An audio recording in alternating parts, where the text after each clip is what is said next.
ওই বলছি কি গেল এবারে? কেমন লেগেছে মাছ? হ্যাঁ পুরো আসাম, একটু দেখাও দেখি কেমন যাচ্ছে কি। আর এটা আমাদের এই ক্যাটারিং দাদা, তোমার ক্যাটারিং এর নামটা বলে দাও দেখি এটা তোলো।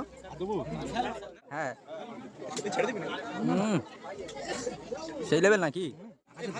না কেমন ঠিক আছে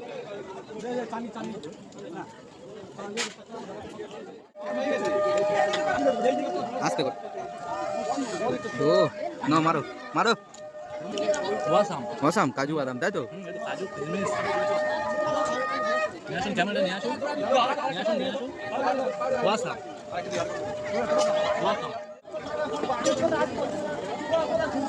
এটা মিষ্টি চলে এসেছে, মিষ্টি এটা রসগোল্লা। হ্যাঁ রসগোল্লা কি জল? হ্যাঁ ভালো খায় না।